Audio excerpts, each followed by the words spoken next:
tentang PPKI tanggal 18 Agustus tahun 1945 dilaksanakan di Gedung Cowosangi, Jalan Pejambon. Assalamualaikum warahmatullahi wabarakatuh. Waalaikumsalam warahmatullahi wabarakatuh. Sebelum rapat ini dimulai, saya dan Bung Hatta berencana menambah 9 anggota baru PPKI. 3 diantaranya berasal dari golongan muda, yakni Soekarni, Khairul Saleh, dan Wikana. Namun karena para golongan muda masih menganggap bahwa PPKI adalah badan buatan Jepang, maka mereka mengundurkan diri. Oleh karena itu, 6 anggota baru kita, yaitu Wiranata Kusuma, Ki Ageng Dewantara, Ki Bagus Hadi Kusumo, Kiai Haji Wahid Hasyim, Mr. Kasman Tejo, dan Mr. Tunggu Muhammad Hasan. Tolong kalian agar membahas kembali Piagam Jakarta, khususnya mengenai kalimat ketuhanan dan kewajiban menjalankan syariat Islam bagi pemeluk. Sebab kalimat ini telah menyebabkan pemeluk agama lain menjadi keberatan terhadap kalimat itu. itu merupakan keputusan yang sangat baik. Saya setuju dengan perubahan tersebut. Saya juga setuju karena dengan perubahan tersebut dapat mewujudkan kesatuan dan kesatuan bangsa. Bagaimana jika perubahan Undang-Undang Dasar 1945 ini ditetapkan sebagai dasar negara Indonesia?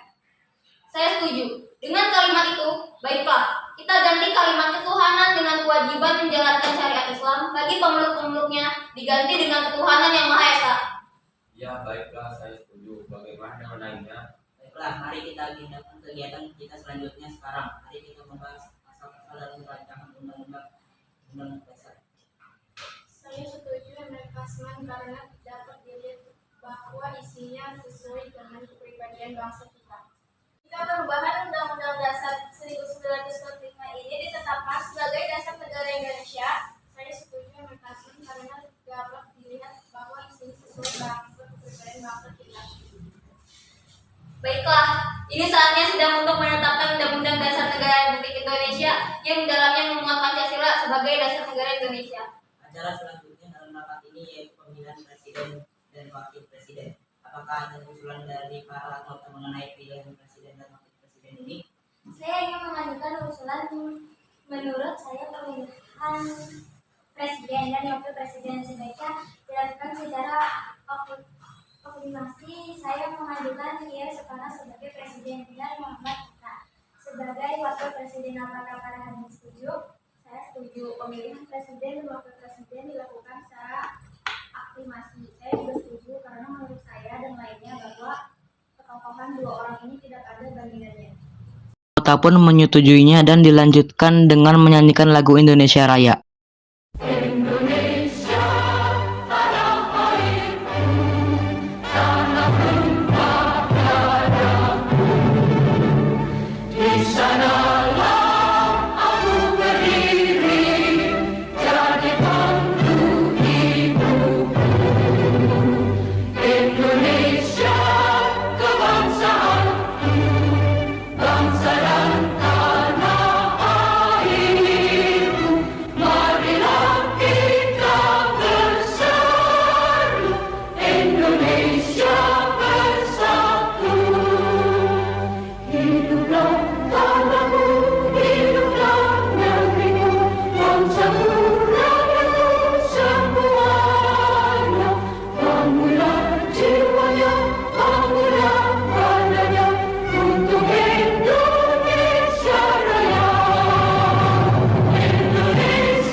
Presiden selama ini Majelis Permusyawaratan Rakyat dan Dewan Perwakilan Rakyat belum terbentuk. Bagaimana? Sebelum rapat ini ditutup, saya minta tolong pada 9 orang pertama yang bersedia untuk bertindak sebagai panitia kecil untuk membahas hal-hal yang meminta perhatian mendesak, seperti seperti pembagian wilayah negara, kepolisian, tentara, kebangsaan, dan perekonomian. Saya meminta Otto Iskandar untuk bertindak sebagai panitia kecil ini. Apakah Anda setuju? Saya bersedia. Baiklah, dengan ini rapat ditutup. Rapat akan dilanjut pada tanggal 19 Agustus 1945 pukul 10 pagi di gedung CU Sangi. Saya berharap anggota dan ketetapan waktunya. Terima kasih. Para anggota pun menyetujuinya dan terbentuklah Komite Nasional.